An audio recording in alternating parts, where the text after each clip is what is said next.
Já reparaste que toda a gente anda cansada? Não só cansada, exausta. E mesmo assim continuamos a correr. E o mais estranho, descansar já não chega. No final do dia, sentes que não fizeste nada do que realmente importa.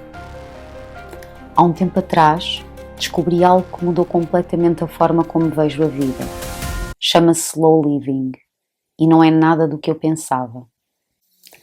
Sou a Isa e neste canal falamos sobre como navegar as transições de vida e viver com mais consciência depois dos 40. Hoje quero falar do porquê de andarmos todos tão cansados e de como o Slow Living pode ser exatamente o que estamos a precisar. Não a versão estética das redes sociais, a versão real. E vou dizer também o que não é, porque há muita confusão à volta disto. Se achas que Slow Living é para pessoas que têm tempo livre a mais, que não trabalham ou que vivem algures numa quinta fotogénica, fica por aqui, porque o que te vou dizer pode mudar completamente a forma como vês este conceito. Hoje vivemos numa cultura de velocidade. Tudo deve ser o mais rápido e eficiente possível. A tecnologia, a informação, a comida, o trabalho, as viagens, as relações. Estamos sempre ligados e disponíveis a responder, a fazer mil e uma coisas, a correr atrás de resultados. Há uma pressão constante para estarmos ocupados, porque na nossa cultura parece que quanto mais ocupado estás, mais valioso e importante és. Mas o nosso sistema nervoso não foi desenhado para este ritmo, de viver em modo rápido permanente. O nosso corpo continua a precisar das mesmas coisas de sempre. Alimentação, respiração, descanso, conexão, comunidade, natureza. E quando ignoramos isso durante muito tempo, o corpo começa a ceder. O resultado é sempre mais stress, cansaço, ansiedade, depressão, burnout, uma sensação de que a vida está a passar e nós estamos sempre atrasados. Existe uma frase que explica muito bem isto. Estamos a tentar viver um ritmo tecnológico com um sistema nervoso humano.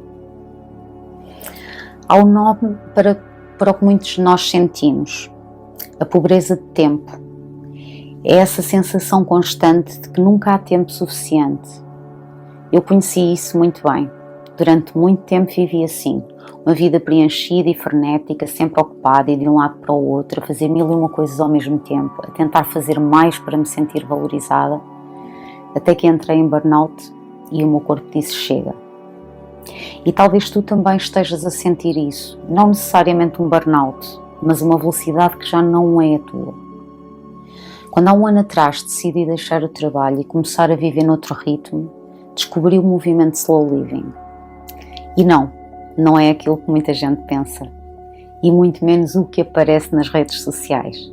Pessoas a viver num chalé romântico no campo, a fazer pão de fermentação natural, com hortas e jardins idílicos, várias espécies de animais que as acompanham para todo o lado e dormem todos juntos. É lindo, mas é muito pouco realista. Então, antes de dizer o que é Slow Living, preciso desfazer alguns mitos, porque estas ideias erradas são o que faz com que muita gente descarte este conceito antes de lhe dar uma oportunidade. Então, mito 1. Largar tudo e ir viver para o campo. Slow Living não é isso. Posso viver no centro de Lisboa com um trabalho exigente e responsabilidades reais. O Slow Living não exige que mudes de vida, exige que mudes de relação com o tempo e com a vida que tens. Mito 2. Fugir do mundo moderno e ser anti-tecnologia. Também não é isto. Podes ter telemóvel, usar redes sociais, trabalhar online. O que muda é a forma intencional como usas essas ferramentas, em vez de as deixares controlar o teu tempo e atenção. Mito 3. Fazer tudo devagar. Podes ser rápido quando precisas. A questão não é a velocidade em si, é se essa velocidade é tua ou se é imposta pelo mundo lá fora. Slow Living não é viver mais devagar ou num ritmo mais lento, é fazer cada coisa no ritmo certo e viver com mais intenção. Mito 4. Minimalismo. Slow Living não é minimalismo, embora ambos se possam complementar. O minimalismo fala sobre bens materiais e simplificação daquilo que possuímos. O Slow Living fala sobre tempo e atenção, recursos que ninguém te pode devolver. Mito 5. É um privilégio de quem não tem responsabilidades. Esta é a que mais me custa ouvir. Slow living não é um privilégio só de algumas pessoas e é especialmente importante para quem tem muito trabalho, muitas responsabilidades, muito barulho à volta. Então, o que é afinal o slow living? Na verdade, este movimento começou nos anos 80 em Itália com o slow food, uma resposta ao McDonald's que estava a mudar a forma como as pessoas comiam. O ativista Carlo Petrini percebeu que a pressa na comida era um símbolo de algo maior. Estávamos a perder a capacidade de saborear a vida. Ele fundou um movimento para defender as tradições, os produtos locais e os rituais em torno da alimentação.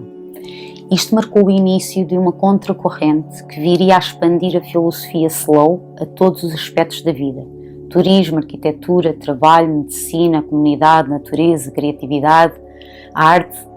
Mas foi só em 2004, quando o jornalista Carlo Honoré publicou o seu livro In Praise of Slowness, que o conceito de slow living se tornou popular. Caso queiras aprofundar este tema e tenhas facilidade em ler inglês, deixa a referência deste livro na descrição. O movimento slow não é anti-velocidade, é anti-vício em velocidade. É recusar que a pressa seja o nosso modo de vida por defeito. Vem para nos recordar que devemos criar mais momentos onde o objetivo não é produzir, apenas estar. Slow living é trazer intencionalidade aos teus dois recursos mais valiosos, o tempo e a atenção. É escolheres conscientemente onde colocas esses recursos, em vez de deixares que o ritmo do mundo decidir por ti. É a diferença entre ter uma refeição e estar numa refeição, entre passar por um momento em piloto automático e viver esse momento. Há uma frase que gosto muito do autor taoísta Lao Tzu: a natureza não se apressa e ainda assim tudo é realizado. Slow living não é uma estética, não é uma tendência, é uma prática diária, imperfeita e completamente tua. Significa algo muito simples: alinhar o ritmo da tua vida com o ritmo humano. É parar de viver em piloto automático e começar a perguntar o que realmente importa para mim. É criar espaço para respirar, é fazer menos, mas viver mais. É trocar produtividade constante por presença. É sobre saber o momento que tenho é este e vou dedicar-lhe plena atenção, em vez de correr para o próximo. Isto é especialmente importante se sentes que o mundo está rápido demais para ti. É um convite, não para parares, mas para te alinhares. Quero saber de ti. O que é que a tua vida mais rápida te está a custar?